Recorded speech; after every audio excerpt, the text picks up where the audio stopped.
America is a car culture. We have been ever since Henry Ford produced the Model T in 1908 and paid his workers $5 a day. In 2021 dollars, that would be $130 a day. With that one act, Henry Ford began America's love affair with the automobile, and a new phrase entered the American lexicon: road trip. Today we think nothing of throwing a bag in the car and heading out somewhere for the weekend or a week. It could be 100 miles, it could be 500 miles away. We can stop anywhere and have lunch: McDonald's, Burger King, Wendy's, and for those of us with a more sophisticated palate, there are the fine dining establishments such as Golden Corral and Sonny's. If the trip takes a day or two, no problem. Plenty of places to stop and rent a room. It doesn't matter the distance. Our car will get us there. We all have one great road trip that we remember. There is one road trip that beats all others. The first road trip ever was 3,251 miles long, and it happened 102 years ago during the summer of 1919, in the middle of the Spanish flu pandemic. No, it wasn't a bunch of college kids loaded up with beer and junk food doing this road trip. It was the United States Army, the famous 1919 Transcontinental Motor Convoy. Understanding the strategic importance of a national road network across the country, the Army decided to send a motor transport convoy from Washington, D.C. to San Francisco, California in the summer of 1919. The convoy would use the Lincoln Highway, the only transcontinental highway at that time, and to call it a highway was being generous. In his report of the convoy's expedition, Adjutant and Statistical Officer for the expedition, Captain William C. Graney, stated, "The Lincoln Highway at that time existed largely in the imagination or on paper." Now the road was continuous. It was paved in some areas, dirt in other areas, and a lot of mud and sand in the western part of the country. Obviously, these guys did not have the comforts of traveling we have today. The convoy was going to find out just how good or bad the Transcontinental Highway was. The other goals of the convoy were to evaluate the vehicles and equipment the Army would be using in the field, recruitment of men, and the logistical problems associated with moving an army across a continent. And finally, the Army wanted to show the people just what their Liberty Bonds paid for that they bought during the war. The convoy consisted of 24 expeditionary officers, 15 War Department staff observation officers, 258 enlisted men, along with civilian technicians from the various automobile manufacturers and suppliers. There were 79 specialized military vehicles from the main manufacturers of the time. There was the White, FWD, Cadillac, Packard, Riker, Dodge, Mack, GMC, Harley-Davidson, and Indian, and the Class B standard 3-ton Liberty truck, which was produced by the Army during World War I. 34 heavy cargo trucks, 4 light delivery trucks, 2 mobile machine shops, 1 mobile blacksmith shop, 1 wrecking truck, 2 spare parts store trucks, 2 mobile water tanks, 1 mobile gas tank, 1 searchlight truck, a Caterpillar tractor, 4 kitchen trailers, 8 touring cars, 1 reconnaissance car, 2 staff observation cars, 5 car-side motorcycles, and 4 solo motorcycles. And in command of this convoy was Lieutenant Colonel Charles W. McClure.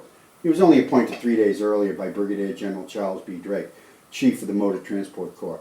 I would like to have been in on that conversation when he was giving the orders. The convoy was supplied and scheduled to leave Camp Meigis, Washington, D.C. on July 7, 1919 at 8:30 a.m. The first stop was the Ellipse in Potomac Park, Washington, D.C.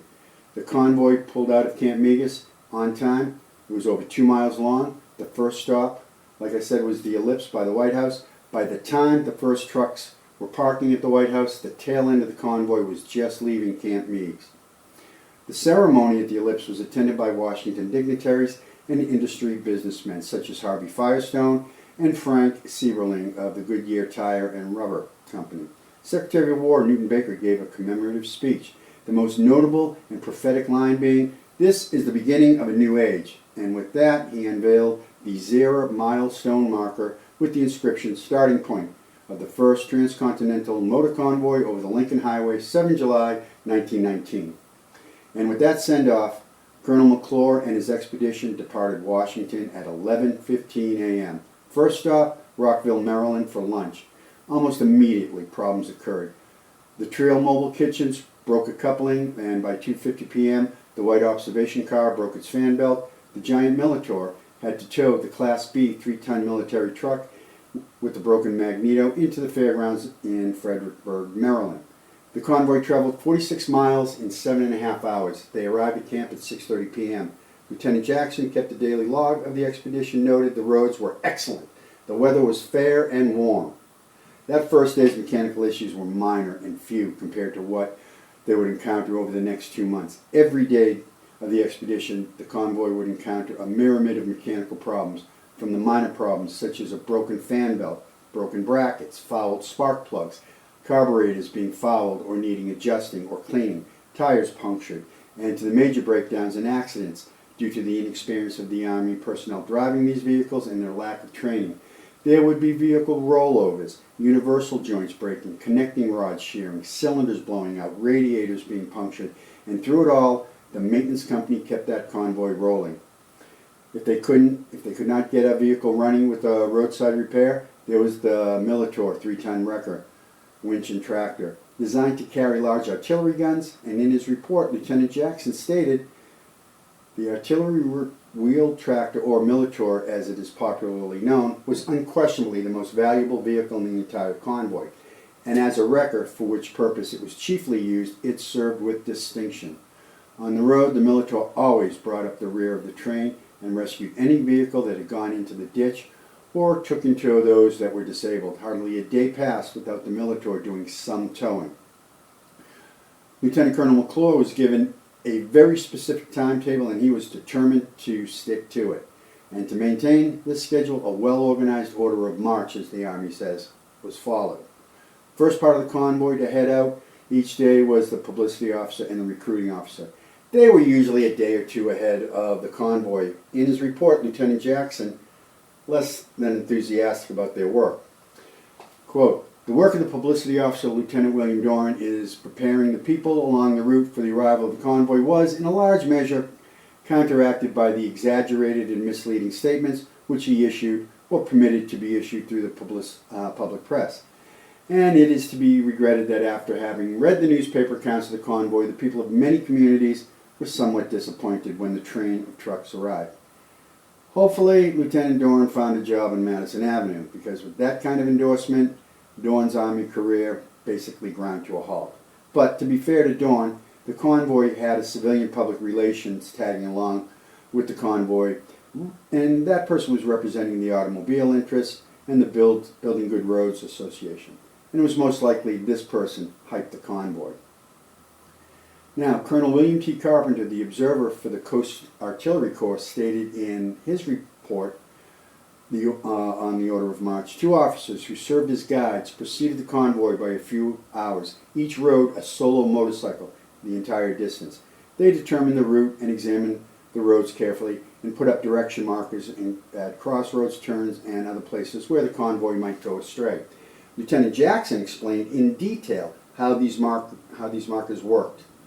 The markers consisted of solid-colored paper isosceles triangles, 11 inches at the base and 5.5 inches altitude, which were tacked on conspicuous posts or fence at each turn of the road or intersection. When the apex of the triangle pointed up, indicated the route was straight ahead. Apex pointed to the right, indicated right turn. Apex to the left, left turn. And when 2 triangles tacked up base to base, thus forming a square, indicated the location of the campsite. Without these markers, considerable difficulty would have been experienced in following the route through the cities and through the detours. He further stated that the engineers preceded the main column by a few hours, or in some cases a day, to inspect the roads, bridges, and crossings to make sure such repairs as were needed. The interesting part of the road repair was that the state highway departments would supply the engineers with tools and materials to make the repairs, a foreshadowing of federal highway assistance, obviously.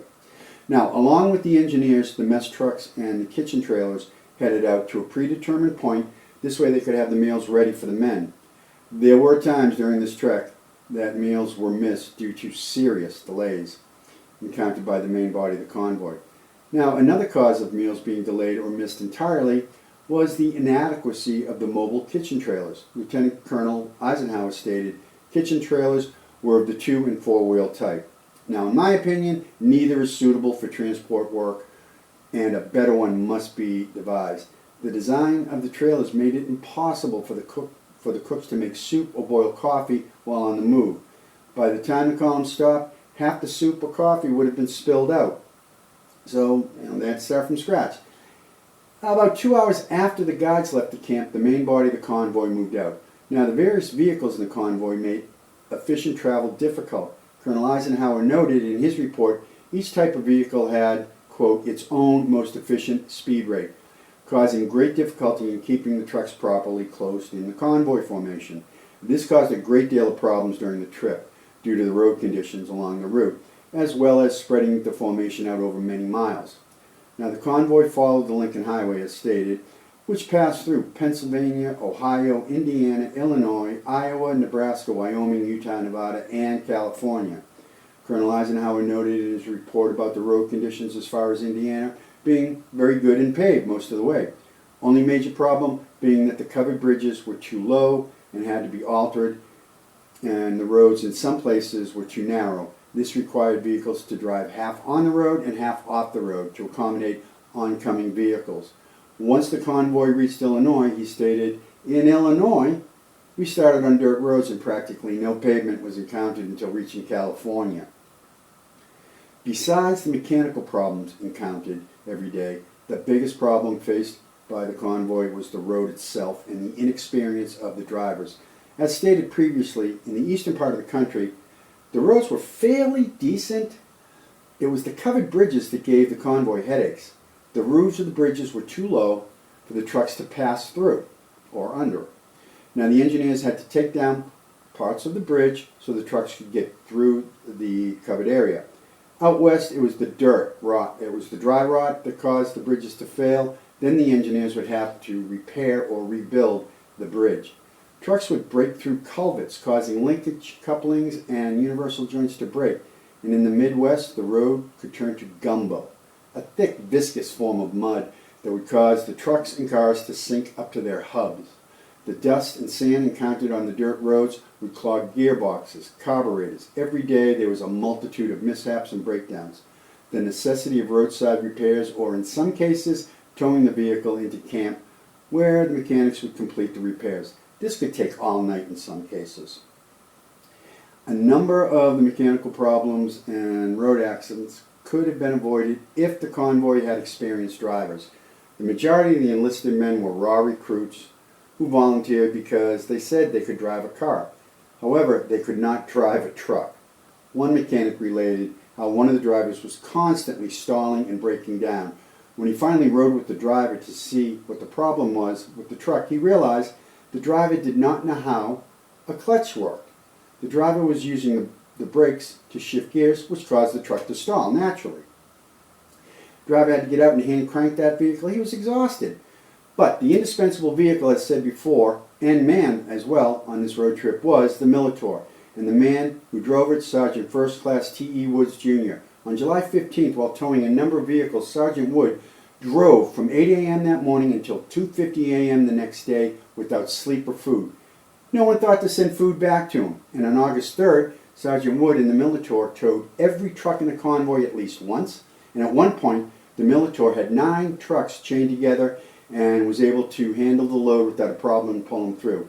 Jackson noted in his report, but for that tractor's ability to pull heavy loads through deep mud or sand, most of the larger trucks in the convoy would never have reached San Francisco. They used it a lot to get up over the high-graded hills. Now, every night when the convoy encamped, every nut, bolt, linkage, tire, spark plug, and carburetor were cleaned and checked. On Sundays, which was a non-travel day, all the trucks were cleaned, oiled, lubed. Basic maintenance was performed along with any major repairs that needed to be completed.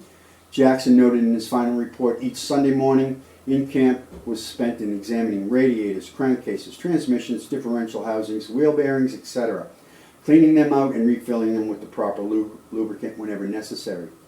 The convoy traveled every kind of terrain imaginable, from the mountains and rolling hills and ridges of Pennsylvania, crossing the Mississippi and the Missouri River, through the prairies of the Midwest, and into the salt flats and deserts crossing the Continental Divide.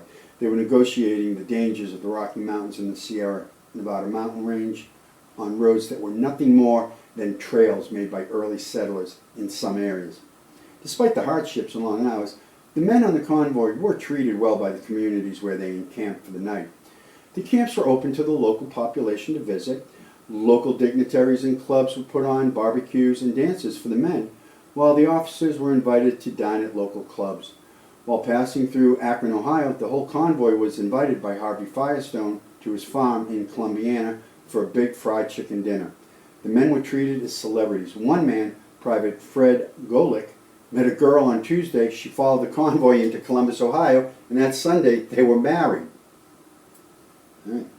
Now, over the course of the 3,251-mile, 11-state road trip, the engineers repaired 88 bridges and culverts, had 230 road accidents, such as going off the road or rolling over an embankment, sinking in quicksand or mud, and the vehicle turnovers. 3 times the convoy was forced to stop due to quicksand. All officers and men jumped in at that point to rescue the entire convoy from a complete disaster that would have ended the journey right there. The living conditions weren't that great out west. Now, the living conditions of the personnel were rugged, Lieutenant Colonel McClure stated. The average amount of sleep was limited to 5.5 hours per day. The work was continuous and strenuous, coupled with a lack of shelter, bad rations, lack of bathing facilities, and sometimes a scarcity of drinking water took its toll on the men. He went on to say the environmental conditions posed hardships as well. The alternating extremes of temperatures, rain, high winds, excessive dust and storms, and the dry atmosphere of the arid western regions combined to make conditions extremely difficult on the morale of the men. Now, on September 6, 1919, the convoy arrived at the destination of the Presidio Army Base in San Francisco, California. Lieutenant Ewell Jackson noted in his daily log, weather fair and warm. Paved city streets, made 8 miles in 3 hours. Arrived in San Francisco, California, 11:30 a.m. Now, the benefits and lessons learned from this convoy would be put to good use when the United States went to war in 1941. It was able to go to war as a mechanized army. But the biggest benefit, however, was when Lieutenant Colonel Eisenhower became President Eisenhower, January 1953. His experience from the convoy made him realize the need for an interstate highway system. And on June 29, 1956, the Federal Aid Highway Act was passed in Congress. Over the next 36 years, 2.7 million miles of paved road were completed at an estimated $425 billion. That's about $5 billion today. Construction of the interstate highway system was officially declared complete in 1992. That was the best road trip ever, and it's our history, it's our heritage. I'd like to thank you for watching. Now, if you like this video, hit the subscribe button. I'll be posting new videos every 2 weeks. I'd like to do this every week, but I don't think I'm going to give up my day job. I don't think it'd be a smart idea.